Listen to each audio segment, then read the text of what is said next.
2015. Now on the panel is the Child's Timberwolves. I want to start off thinking four quarters online. It's funny thinking back to last year. I mean, they're not happy about it, but they didn't give in. I can tell you, we were losing some games, maybe by 35 points at halftime. Well, I'm a 15, 16-year-old sophomore out there. You know, I have a lot of options in my head of what I could do in the second half, and I can't tell you one kid last year that I ever had to yank off the field or get onto because they weren't going as 100% of the time throughout the game. So I knew I had a core of guys that had what it took in them. I just had to keep becoming better as a coach. Our staff had to keep working harder. We've implemented some new things that I feel like are going to help these guys put even a better product on the field on Friday nights. New things, can you expand on that? Or are you holding that in a little bit? Mixing up our offense a little bit. Yeah, we're going to a couple different looks. I mean, we'll still run the heck out of the football. We're going to try to, have that balanced attack, but maybe a different look at how we're going to do that. Yeah. Hey, Coach, Charles being the new kid on the block, so to speak, in Leon County, just trying to build that tradition and foundation. Just what are some of those challenges you try to do in staying positive with a team that's trying to improve from the one-win season? Yeah, growing up here, I grew up down the street from Charles, and Charles wasn't there.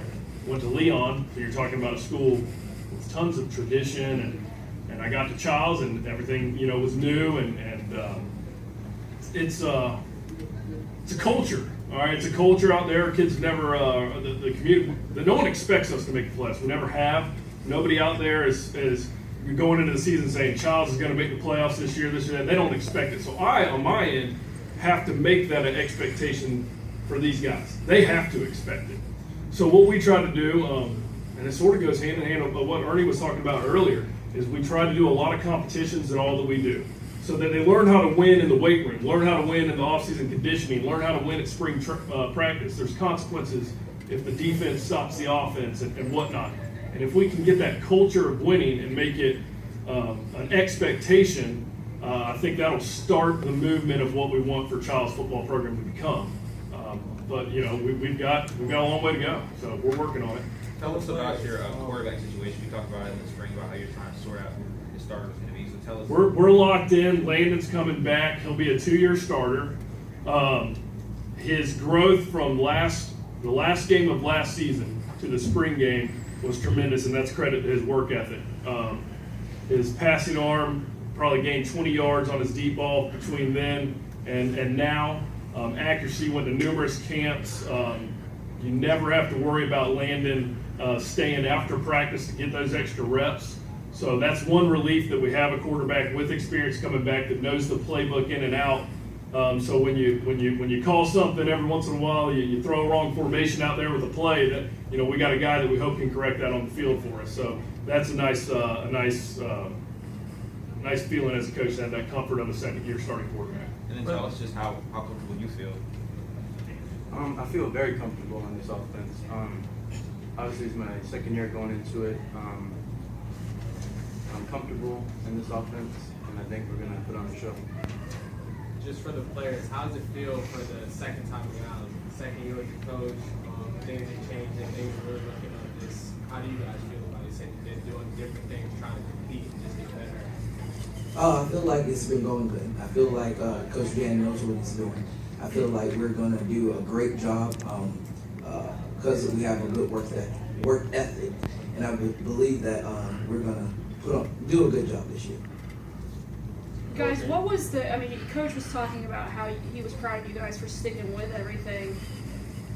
Talk about the mindset last year and why you guys didn't just go out there and quit. And coming into this season, how much more confident do you feel? Well, I don't step on the football field. No offense, I don't want to feel rude or anything. Yeah. I don't step on the football field to go quit after a bad play or a missed pass or something. Everybody makes mistakes. We're all human. We're all people. It happens, but I just feel like we all love the game too much to quit on something like that. It's fun. Losing isn't fun, obviously. We'll get over that. But, yeah. Coach, in your own words, what would be your definition of a successful season this year? You know, I haven't sat there and looked at the schedule and tried to put a win-loss. You know, I really am trying to approach things spring practice week by week, camp coming up week by week, University Christian, which is going to be, you know, a very good opponent coming in for the kickoff classic.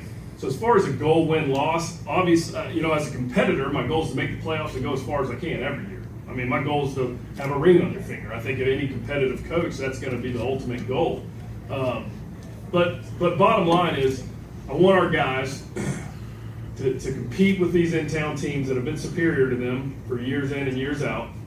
To you know, play against Lincoln, Godby, we're playing NFC, we're playing all these teams that have won state championships. They've been to the playoffs year in and year out. And if our kids can get with 1 minute and 30 seconds on the clock and a chance to win the game, that would be just a huge step for Child's football, regardless of the outcome, because then they know it's there.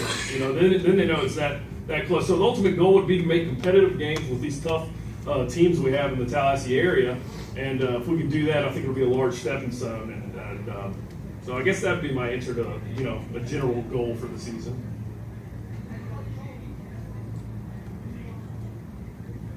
Okay, we want to thank Coach John and the Child's Timberwolves for joining us here on Media Day. We're going to take a short break, and when we come back, we'll be joined